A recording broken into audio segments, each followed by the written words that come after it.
1910년 레이크 하임즈의 작은 마을 아셔에 사는 14살짜리 소년은 비행을 꿈꾸었다. 스스로를 비행사라고 부른 소년은 후에 독일의 최고 조종사가 됐고 31년 뒤에는 자신의 머리에 총알을 관통시켰다.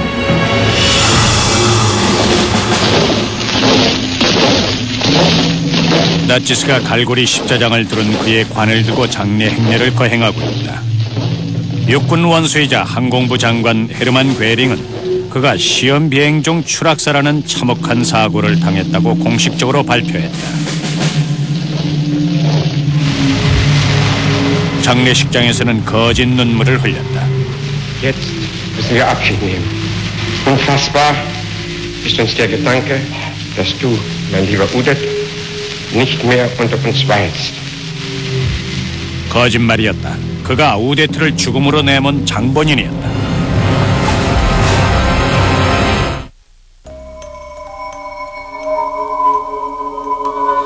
하늘을 나는 게 꿈인 우데트는 종이 비행기를 만들었다. 비행은 열정적이어서 한 번 빠지면 결코 헤어나올 수 없다고 말했다. 이 영화를 찍을 당시 자신이 행복한 소년이라 했지만 30이 넘은 나이였다. 종이로 만든 그의 꿈은 후에 강철과 파멸이라는 악몽으로 돌아왔다.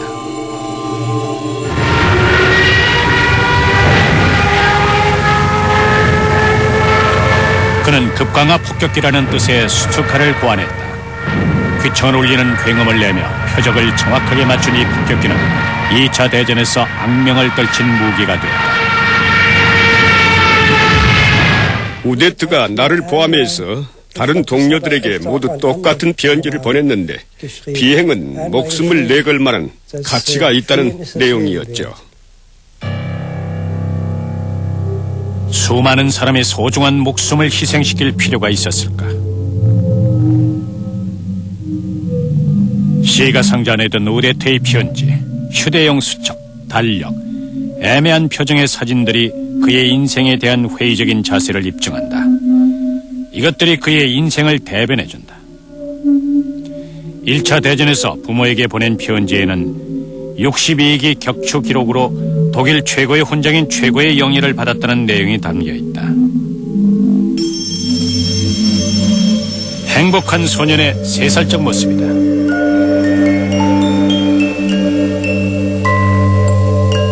뮌헨에서 자란 그는 꽤 부유한 부모의 외아들로서 행복한 유년 시절을 보냈다. 나는 기계에 관심을 갖게 된 계기는 이자르 강 옆에 있는 오토 항공기 공장을 구경하면서였다. 울타리 틈으로 나무와 전으로 인조새를 만드는 걸 구경했다.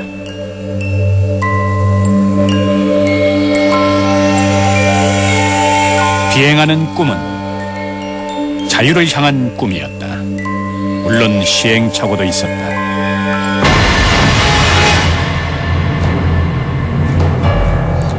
1914년 8월 1차 대전이 광적으로 시작됐다. 모두들 자원 입대했고 18살의 우데트도 예외는 아니었다. 그러나 검사관은 우데트의 의욕을 꺾어놓았다. 건강했지만 160cm의 단신은 전투에 부적합했다. 입대 불합격자, 탈락됐다. 우데트는 부자 아버지에게 받은 모터사이클로 전투에 참전할 특권을 얻었다. 마침 독일 자동차 클럽이 독일 군대의 운전병 지원자를 모집하는 중이었다. 드디어 입대하게 됐다.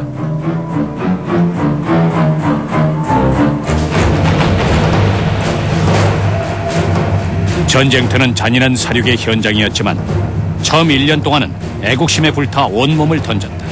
어차피 전쟁 영웅에겐 모험이 따르는 법. 때때로 부모에게 전쟁의 일상사를 부풀려서 쓴 편지를 보냈다. 1914년 8월 20일 스트라스부르크.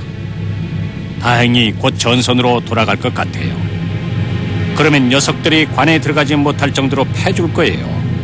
두려움을 감추기 위해 오히려 큰 소리를 땅땅 쳤다. 그러던 차에 두려움을 날리게 됐다. 엔진과 비행기의 해박한 지식을 갖고 있던 그가 전투기 조종사가 된 것이다. 비행사는 공중의 기사로 영웅시대였다. 천과 합판에 흔들리는 기계에서 폭탄을 던지는 공중전은 흥미진진해 보이지만 위험천만했다. 아무리 뛰어난 조종사도 거의 살아남지 못했다. 지령은 쓰러지는 모든 적군에게도 걱정하는 어머니가 있다는 생각을 하지 말라였다. 그는 폰 리어토벤 남작의 비행중대원으로서 지령에 충실했다. 붉은 남작의 역할 모델은 우데트와 그의 인생에 지대한 영향을 미친 조종사 헤르만 괴링이었다. 냉혈한이며 야심가이며 권력지향적 인간으로 후에 나치스의 독일 공군을 설립했다. 반면 쾌활하고 저돌적인 성격의 우데트는 이성에게 인기가 많았다. 전쟁 말기에 독일에서 일어난 폭동은 바이마르 공화국을 탄생시켰다. 연합국이 날 수 있는 것을 뭐든지 압수했기 때문에 잠시 동안 꿈을 접어야 했다. 우데트는 뮌헨에서 중산층으로서의 삶을 영위했다. 그의 고급 아파트 근처에는 또 다른 재향 군인이 살고 있었다. 상병이었던 아돌프 히틀러였다. 그는 이제 막 작은 당의 당수가 됐고 그 둘은 아직 만나지 않았다. 우데트의 유일한 열정은 비행이었다.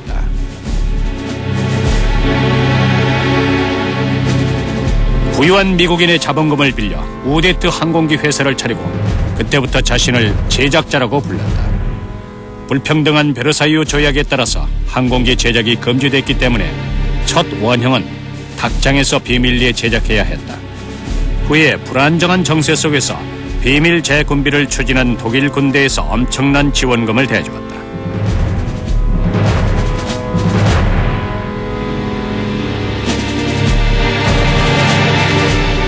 우데트가 다시 한번 날게 됐다. 이것이 그에게는 무엇보다도 중요했다.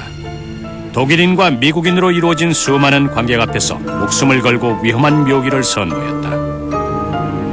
전투 연습이 서커스 고개로 돌변했다.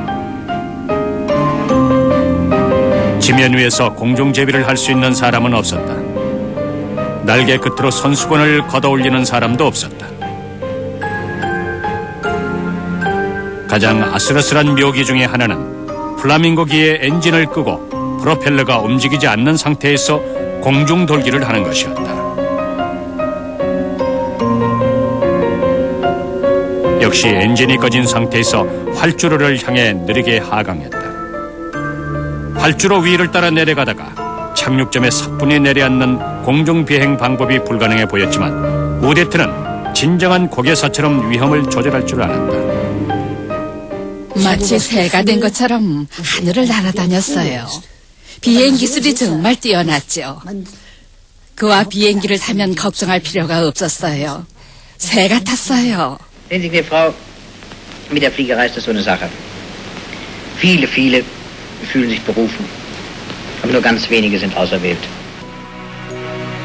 천재적인 조종사의 비행은 예술이었다. 무모할 정도의 용기로 이자르강 다리 아래를 통과했다.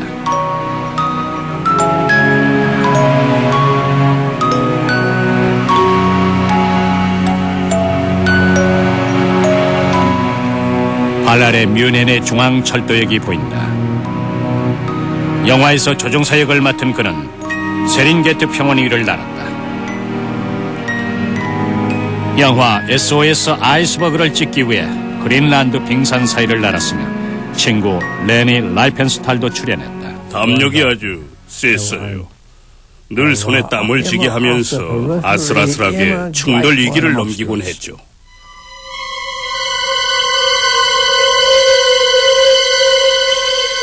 비행사로서 지녀야 할 모든 기질을 완벽하게 갖춘 사람이었어요. 절대 한계를 거침없이 소화해냈으니까요. 광신적인 비행기 고개사라고 불러도 될 만큼 자신의 장기를 보여주는 걸 좋아했어요. 그는 1920년대의 광란의 조종사였다. 베를린 시민들에게 유명했다. 유명 레스토랑은 그를 위해서 좌석을 준비해 놓았고 난잡한 파티에는 늘 우데트가 있었다. 기분을 즐겁게 만들어주는데 일가견이 있는 분이셨죠. 어떻게 그렇게 분위기를 잘 띄우는지 정말 신기할 정도였어요. 일행과 어울리다가도 어느 틈에 다른 사람들과 어울리고 계셨으니까요. 사람들로 발 디딜 틈 없는 술집에 가야 그를 만날 수 있었다. 그는 테이블 위에서 춤을 추며 파티에 온 여자들을 유혹했다. 보게도 했다. 흥에 겨울 때는 꼬냑과 샴페인을 따라내고 접시와 유리잔 돌리기 묘기를 부렸다. 입술에 안전핀을 통과시키기도 했는데 고행성 묘기라고 불러. 그의 주변엔 늘 여자들이 많았어요. 왜 여자들이 그에게 집착하는 건지 전 도저히 이해할 수가 없었죠. 제가 보기에 그는 남자로서 여자에게 별로 잘해주진 못하면서 상대적으로 너무 많은 걸 원했거든요.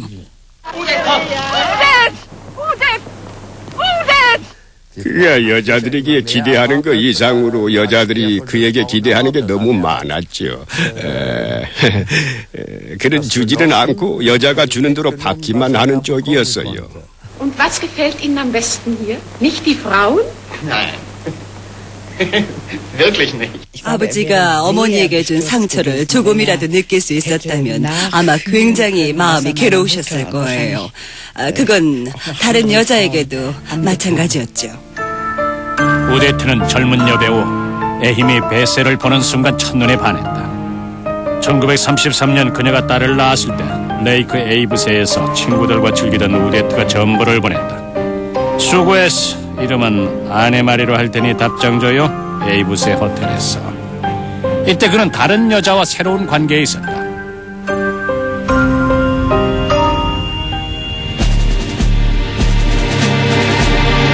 또한 그는 정치에도 관계를 맺고 있었다. 베를린의 정부 기록 보존소다. 이 파일 중에는 당시 우데트의 정치적 성향을 말해주는 서류가 있다. 국가사회주의 노동당원이라는 증거다. 나치가 정권을 잡자마자 입당했다. 당원 카드의 징업란에 비행사라고 적었다. 눈밖에 나지 않으려고 1933년 5월 1일 가입했다. 왜 비정치적인 비행사이자 플레이보이가 나치당에 가입했을까? 부딪힐 수 없는 유혹 때문이었다. 히틀러의 위상이 높아졌을 때 우데트는 미국 여행길에 올랐다. 거기서 그는 악마와 계약을 맺었지만 그때는 눈치채지 못했다. 미국 신문에 유명한 에이스 조종사 우데트가 히틀러에 완전히 매료됐다는 기사가 실렸다. 거짓 기사가 실린 이유는 가장 화려한 고개를 보여줄 수 있는 강력한 엔진을 장착한 비행기 커티스 호크 때문이었다. 입당 조건으로 2대의 커티스 호크를 주겠다는 괴링의 제안을 받아들였다. 괴링이 속임수를 쓴 거죠. 우데트가 나치스 당에 입당할 마음이 없다고 말하자 괴링이 대신 미국 비행기 2대를 사주겠다고 했어요. 우데트에게 미국에 가서 직접 커티스 호크기를 운반해 오라고 유혹한 겁니다. 한꺼번에 2대의 커티스 호크기가 생기자 아이처럼 아주 좋아했어요. 아이와 새 장난감. 이 비행기는 우데트의 소망을 실현시켜 주었다. 수직 상승, 수직 하강, 비행 엔진이라 불리는 700마력의 기적의 알루미늄을 위해 우데트는 그의 영혼을 팔았다.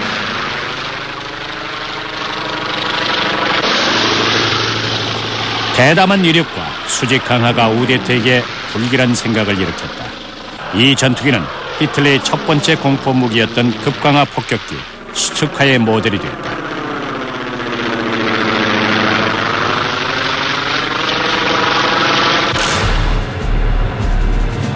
크라코우 벌판에서 발견한 이 비행기는 바로 우데트의 꿈의 비행기인 커티스 호크기입니다.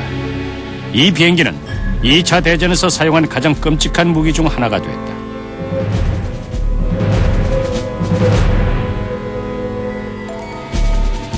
우데트는 이 1인용 좌석에 앉아 위험하기 짝이 없는 시범을 보이곤 했다. 일레바를 사용해서 세계적인 명성을 날렸다. 이 조종관으로 수천만 명의 희생자를 공포의 도가니로 몰아넣었다. 우데트의 묘기시호는 한층 더 심각해졌다.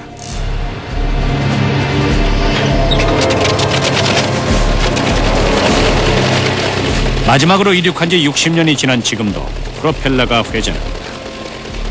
이 유혹의 목소리가 우데트를 파멸로 몰아갑니다.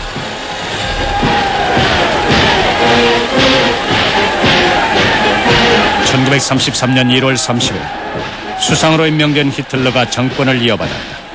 거리의 사람들은 그들의 미래를 감지했다. 우데트는 잘못됐다는 걸 몰랐을까? 알고 싶지 않았던 것일까?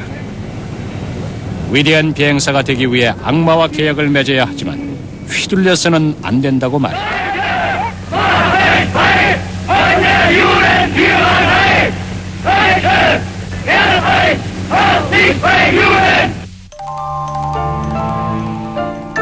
우데트의 집으로 가보자. 너무 자라버린 소년의 스포츠 트로피와 기념품들이다.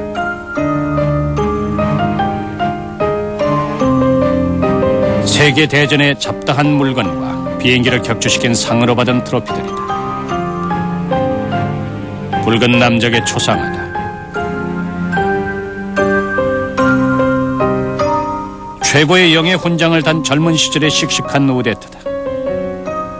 자만심이 강했지만 그만큼 고독을 즐겼다. 모든 방문을 사절하고 우울감에 빠졌다.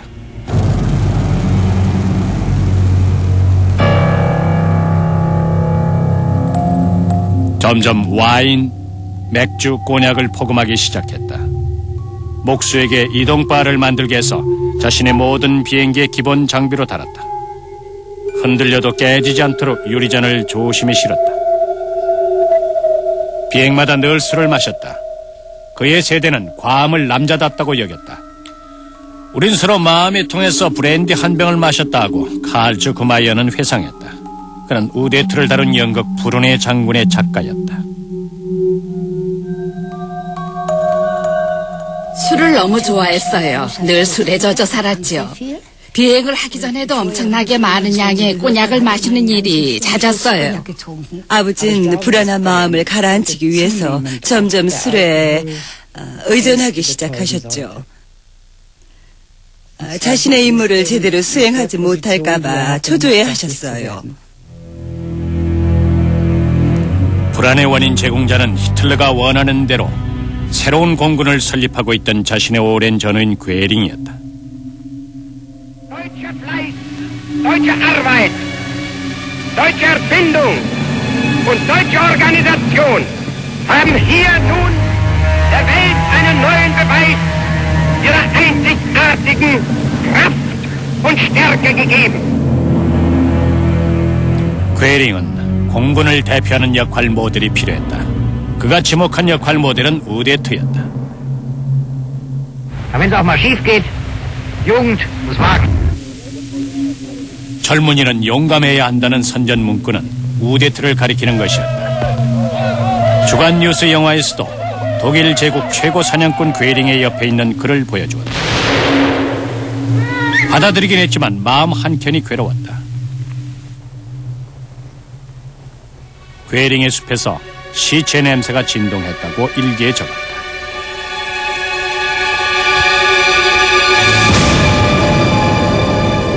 독일 제국의 항공부는 괴링이 만든 거대한 기관이었다. 우데트는 항공부의 기술부장으로 임명됐고 후에 항공기 수석 감찰관이 됐다. 그를 지켜 세워주는 직함이었지만 과다한 업무에 매달려야 했다. 그 기관은 어느새 감옥이 됐다. 항공부는 종양처럼 자라나서 3,000명의 직원을 거느렸다. 괴링은 항공부를 군사력의 중추로 만들고 싶어 했다.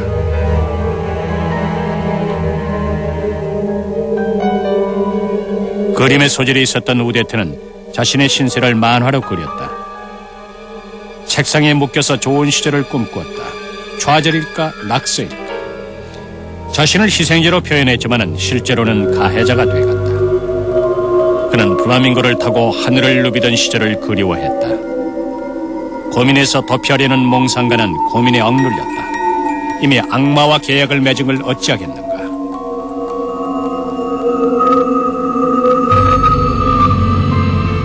계약을 받아들였는지 산레모에서의 주간 뉴스 영화 촬영에 최선을 다했다. 평복을 입고 괴링과 함께 산보하는 그는 관광객 같았다. 짐짓 농담을 하면서 즐거운 척했다. 우데트는 상관인 게링의 우스꽝스러운 옷차림에 대해 설명하면서 비웃었어요. 흰색 군복에 금빛 벨트를 메고 육군 원수의 지봉을 든 배불뚝이가 뒤뚱거리며 거리를 활보했다고 했죠. 흉을 보는 거 즐거워했어요. 비웃음의 주인공인 상관과 이번엔 무슨 심각한 얘기를 하는 것일까? 사실 이 시기에 그는 전쟁을 준비하자는 재군비 계획에 찬성했다. 채 2년도 못 되어서 공군의 인원은 3,400명에서 24,000명으로 증가했다. 6배였다.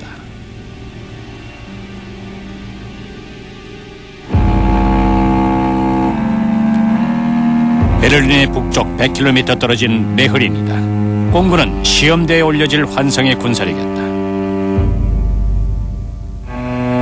괴링의 녹슬어버린 자랑거리다. 이 경납고들은 기적의 무기라고 불리던 제트 폭격기의 원형이 된 1급 군사 프로젝트를 수용하던 곳이다. 1939년 7월 3일 이 철로를 타고 총통의 열차가 메흐린에 도착했다. 전쟁을 결심하게 된 여행이었다. 히틀러는 자신의 목적을 위해서 무기를 보고 싶어 했다. 어떤 것도 그 누구도 앞지를 수 없는 무기들로 전쟁을 일으킬 수 있으리라 믿어왔던 사실을 두 눈으로 확인하고 싶었다.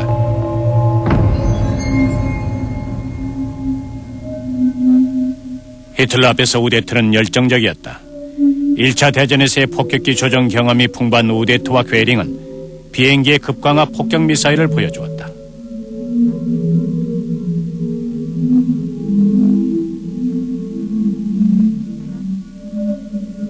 히틀러는 대만족이었다. 세계대전의 광기를 채워줄 독일인의 기술이었다. 우선은 비행기 성능 시험이 필수적이었다. 우데트는 자신의 기량을 발휘해서 관중을 사로잡았다. 신기한 비행기일수록 가장 인상적인 공중 묘기를 보여주었다.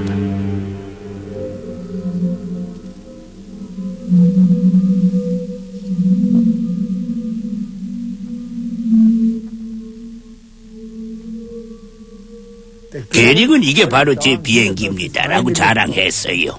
히틀러에게 비행기를 보여주면서 괴링은 자신의 공군이 비행기를 만드는데 독특한 기술력을 갖고 있다는 걸 증명하려 했어요. 하지만 그 비행기들은 고작 원형에 불과할 뿐이었습니다. 몇 가지 발전적인 부분이 있긴 했어요. 예를 들면 제트기 엔진 개발이나 로봇 같은 것들이죠. 탁월한 편이었죠. 하지만 이런 항공 기술의 우월성에 비해서 공업적인 생산 능력은 한없이 뒤처져 있었습니다. 아무도 원료 부족에 대해 언급하지 않았기 때문에 히틀러는 공군을 무적이라고 인정했다. 괴링은 환상을 품게 했고 우데트는 눈앞에서 보여주었다. 전쟁이 시작됐다. 5:45 wird jetzt zurückgeschossen. 1939년 9월 1일 폴란드를 공격했다. 우데트의 융커스 87 스투카가 폭탄 공세를 퍼부었다. 폴란드 군대는 맞설 여력이 없었다. 제리코 나팔이라는 폭격기의 사이렌이 폴란드의 하늘을 찢듯이 울리며 국민들을 공포 속에 떨게 했다.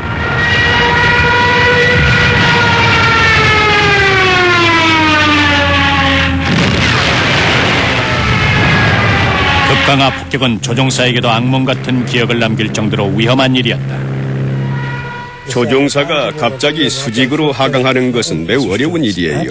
우데트는 조종사들을 과대평가했죠. 자기처럼 조종할 수 있다고 판단한 거죠. 그게 그의 가장 큰 실수였어요. 미국과 영국에서도 같은 비행기를 날려보냈지만 수평으로 비행기를 조종하면서 충분히 목표물을 맞출 수 있었죠. 제때미의 바르샤바다. 폭격을 당한 직후에 비밀리에 찍은 이 필름은 독일 공군의 공격이 얼마나 비참한지 잘 보여준다. 우데트는 자신이 이런 재난을 초래할 줄 몰랐던 것일까? 공격이 성공하자 히틀러는 승리감에 도취했다. 영화배우처럼 팬들에게 사인을 해주었다.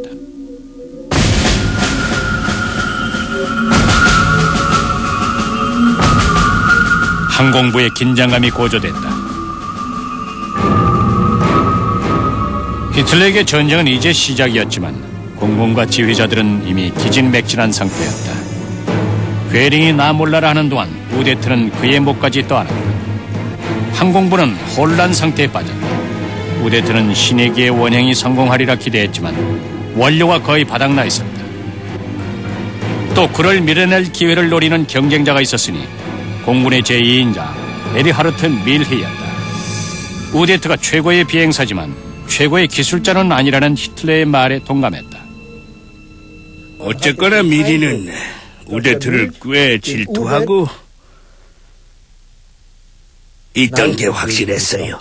왜냐하면 우데트는 자신이 탐내던 자리인 수석항공 감찰 총감이라는 중요한 위치를 차지했으니까요.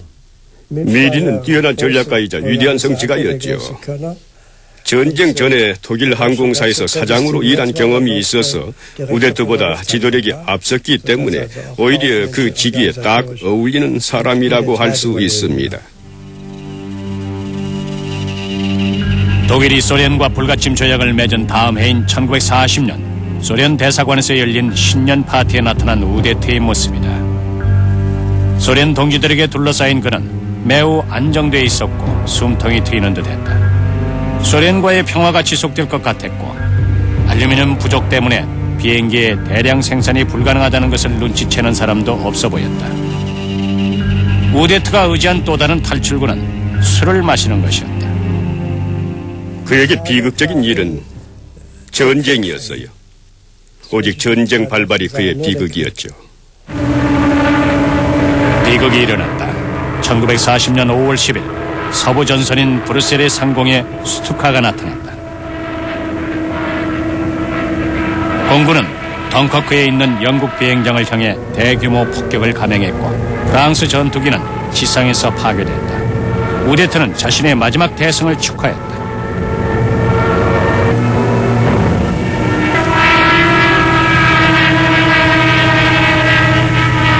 아주 짧은 시간 안에 스투카는 적을 공포의 도가니로 몰아넣었지만 우데트는 승리가 계속되지 않을 것을 알고 있었다.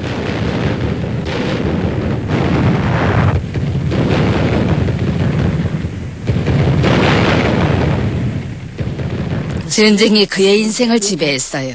전쟁이 일어나기 전에는 그가 자신의 인생을 지배해왔었죠. 전쟁이 그를 다른 사람으로 바꿔놓았어요. 우데트는 매일같이 사랑하는 모국을 위해 마지막 승리를 거두어달라는 호소문을 병사들에게 전달했다. 그러나 자신도 무슨 말인지 모를 횡설수설이었다. 마지막 승리를 거두지 못했고 전쟁은 계속됐다. 히틀러는 해협을 개방하기 위해서 영국을 폭격하도록 명령을 내렸다. 괴링은 독일 공군이 영국의 저항력을 약화시킬 거라며 호언장담했다. 영국과의 전투가 시작됐다.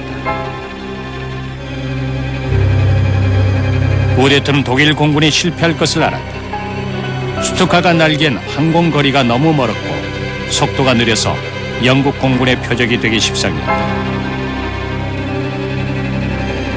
영국의 폭탄을 투하하는 것은 오히려 영국의 저항력을 강화시켰다. 화염에 휩싸인 런던 거리의 모습은 정확한 전세 판단을 흐리게 했다. 독일 공군력이 약해진 것은 이미 오래전이었다. 우린 전투기를 타고 다시 돌아갔지만 영국과의 전투에서 이겼다고는 생각하지 않았어요. 만일 그때의 손해 정도를 확인하거나 수백 대의 비행기가 실종된 사실을 알았다면 누구라도 이로울 것이 전혀 없는 전투라는 걸 이해했을 겁니다. 손해가 이만저만이 아니었죠. 당시 우데트는 그 어느 때보다도 더 많은 양의 각성제를 복용하고 있었다. 단 한 알만 먹어도 며칠 동안 잠이 오지 않는 약을 한 주먹씩 곤약과 함께 복용했다. 도취감과 우울증 사이에서 오락가락했다.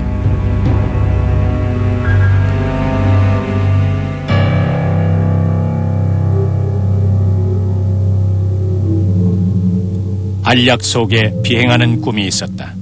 자신의 목을 조르는 비참한 현실 속에서 빠져나와 무중력 상태에서 자유롭게 날아다녔다.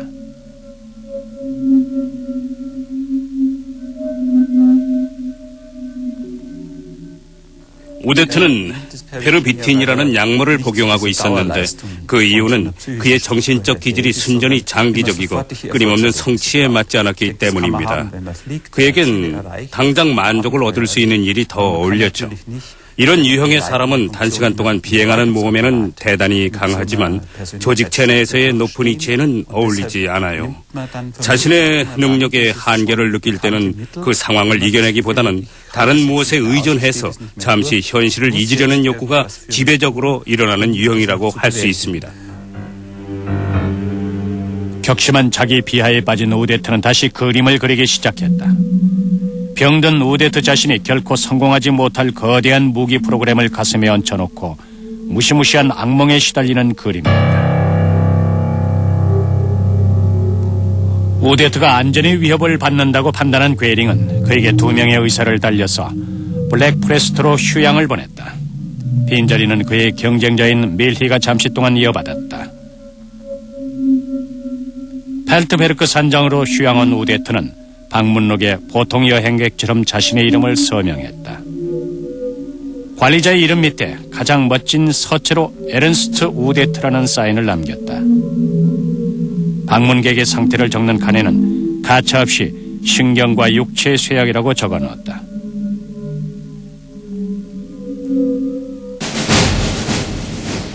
전쟁이 일어났다. 1941년 6월 거리는 동부 전선인 소련이었다. 우데트는 이번 전쟁이 모든 전선에 걸쳐 장기화될 것이며 소련의 광활한 벌판에서 패배를 맛볼 것을 알고 있었다. 전투기는 단거리 목표물에 맞춰졌기 때문에 이 거대한 땅덩이를 공격하기엔 역부족이었다. 진격이 정체되고 말았다. 공군은 이 선전용 필름처럼 멀리 떨어져 있는 보병에게 물자를 제대로 지원하지 못했다. 무적 공군이라는 허풍 섞인 괴링의 꿈이 산산조각나는 순간이었다.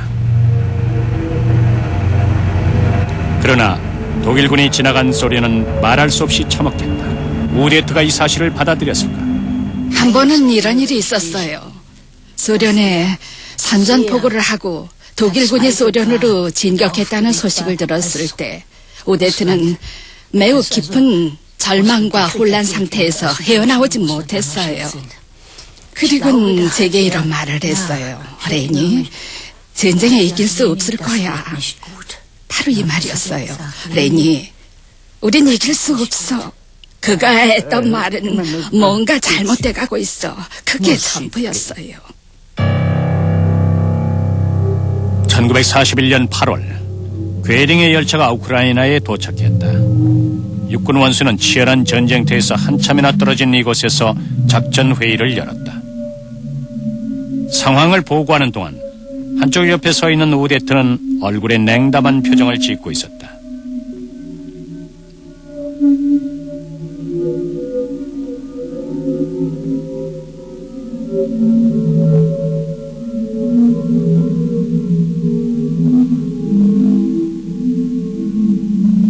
이날의 모습을 마지막으로 3달 뒤 그는 총으로 자살했다. 자살하기 몇 주 전에 잔뜩 취해서 제게 이런 말을 했어요. 이젠 다 지겨워. 우린 전쟁에 지게 돼 있어. 그리고 다른 비행사에게도 말했어요. 비행기를 고쳐봤자 소용없네. 너무 늦었다고. 그는 고위 관직에서 독일 제3제국을 위해 일하면서 어깨를 짓누르는 압박감에 시달려야 했어요.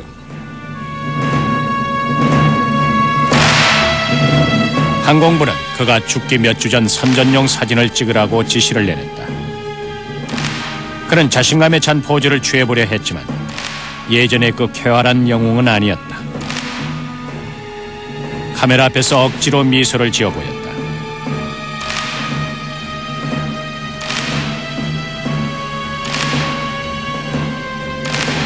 그의 눈빛엔 앞으로 일어날 일에 대한 그늘이 담겨져 있었다. 그의 마지막 24시간을 재현해 보겠다.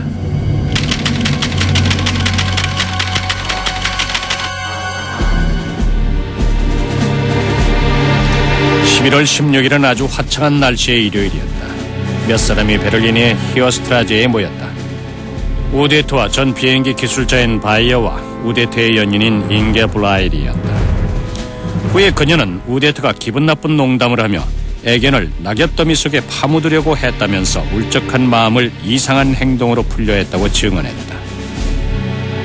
그들은 스탈로페네르 알리에 있는 그의 아파트로 갔다.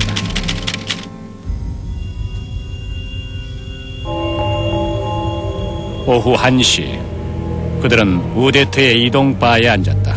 원하는 만큼 실컷 피우게, 마지막으로 줄 건 이것밖에 없군 하고 바이어에게 말했다. 우데트는 그들과 시가를 피우면서 몇 시간 동안 브랜디 한 병을 깨끗이 피웠다. 지난 시절을 얘기했다. 바위 옆에 있는 벽은 비행기, 친구, 연인의 사진들로 도배되어 있었다. 잉게블라일은 후에 우데트가 매우 불안해하고 계속 술을 마셔서 무서웠다고 회상했다. 그는 전쟁에 대한 두려움을 웃어넘기고 싶었던 것이다. 이른 오후 바이어가 자리를 뜨자 우데트와 잉게는 소파에 앉아 계속 술을 마셨다. 그는 자신의 인생에 대해 쉬지 않고 얘기했고 그녀도 말리지 않았다. 폰 리엔토벤의 비행 중대에 들어간 경위와 공중의 기사가 된 뒤에 승리를 거듭한 얘기를 하며 그때는 참 잘 나갔다고 말했다. 그리고 모든 비행광들이 어떻게 바젤의 쿠페산에 모였는지까지 매우 편하고 즐겁고 안락했다. 그린란드에서 레니 펜스탈과 SOS 아이스버그를 찍던 시절은 행복에 겨웠다. 비행에 대한 소년의 꿈이 이루어졌다. 그는 야생의 사자와 기린을 찍었다. 그의 영화 제목은 아프리카를 나는 신기한 새였다. 그리고 시대가 변했다. 그는 자신 스스로를 괴링에 팔아넘기고 엉뚱한 곳에 서 있었다. 광적인 무기 계획을 달성할 수 없던 그는 범죄를 저지르는 악몽에 시달려야 했다.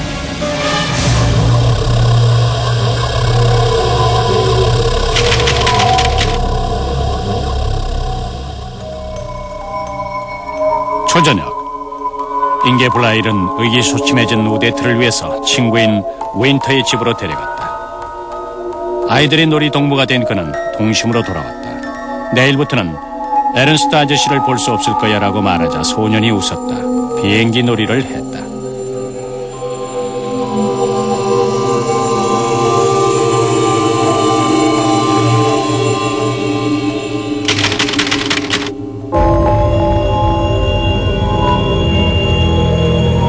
일곱 시 반 식탁에 붉은 양배추를 곁들인 오리 요리가 나오자 저 오리가 꼭 나갔군. 오늘은 여기 있지만 내일은 없을 테니까 라고 말했다. 식탁 위를 장식한 붉은 꽃과 붉은 양초가 엄숙한 장례식 같았다. 기분이 좋아진 우데트는 젊은 시절의 자신처럼 계속 농담을 했지만 누구 하나 맞장구 치지 않았다.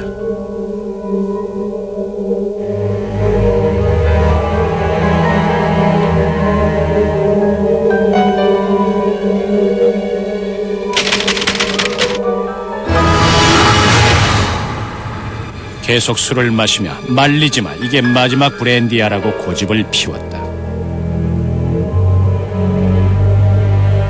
한 잔 더 마셨다. 브랜디, 사과로 만든 과자, 블랙커피를 마시고 시가를 피웠다. 죽음을 앞둔 남자의 마지막 만찬이었다. 죽겠다는 사람치고 진짜 죽는 사람 못 봤어. 윈트가 잉게블라일에게 속삭였다. 갑자기 집안이 조용해졌다. 정치에 대해서는 아무도 입을 열지 않으려 했다.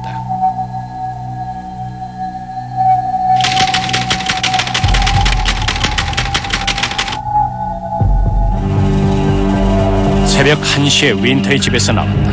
우데트는 그녀를 집에 데려다 주었다. 그의 우울증을 견딜 수 없게 된 그녀는 그와 같이 있고 싶지 않았다. 다시 기분이 들던 우데트는 유행가요를 부르다가 갑자기 우린 결혼해서 이 지루한 전쟁에서 싸우는 대신 아이를 낳아야 되라고 말했다. 너무 늦었다. 모든 것이 바닥을 향해 질주하고 있었다. 아침 8시 반쯤 잉게블라일은 우데트의 전화를 받았다. 후에 그녀는 그의 목소리가 차분하고 침착했다고 진술했다. 더 이상 살고 싶지 않아라고 말했다. 전화기에서 총소리가 들렸다. 에른스트 우데트는 책상에 앉아 콜트식 자동 권총으로 자살했다. 술과 약물은 더 이상 안전한 토피처가 아니었다. 실패와 범죄와 자신의 나약함이라는 현실을 부정하는 최후의 수단은 죽음이었다. 지금까지 남아있는 한 가지 미스터리는 마지막에 우데트가 우울증을 분출한 말이다. 침대의 머리판에 립스틱으로 무슨 말인가를 휘갈겨 써놓았지만 그의 부관이 발견하자마자 깨끗이 지워버렸다. 과연 무슨 내용이었을까?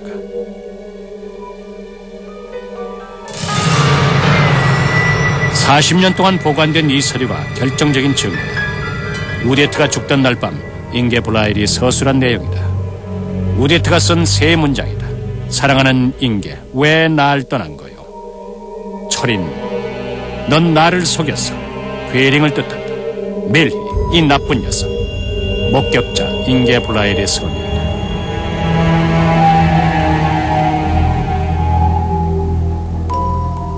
에른스트 우데트는 한때 동독과 서독의 무인지대로 분리되어 있던 베를린의 상위군인 공동묘지에 누워있다. 괴링은 그가 영웅처럼 죽었다고 거짓말했다. 비석에조차 그가 조종석에서 죽지 않았다는 사실을 입증한다.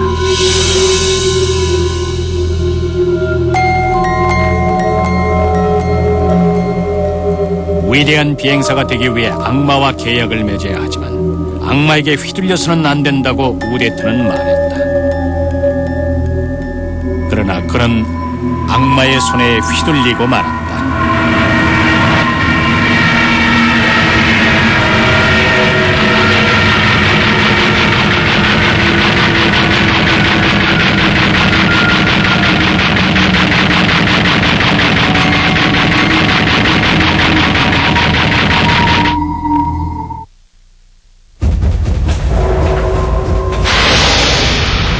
나의 꿈은 하늘을 날았고 나의 인생은 지상에서 빛난다.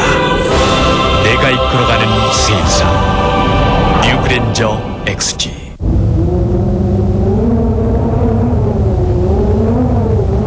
(112년) 역사에 알리안츠가 함께하겠습니다. 당신 곁에 든든한 힘, 알리안츠 생명. 공휴일이시군요. 이리로 오세요. 편안한 시간 되세요. 017이시네요. 다르게 모십니다. 또 하나의 자부심. 스피드 011 리더스 클럽. 소중한 순간 코닥 맥스만 있으면 어떤 상황에서도 안심이죠. 걸었어요. 빠르게 움직여도 정말 선명하죠. 나도 코닥 맥스 쓸걸. Share the moment, share life.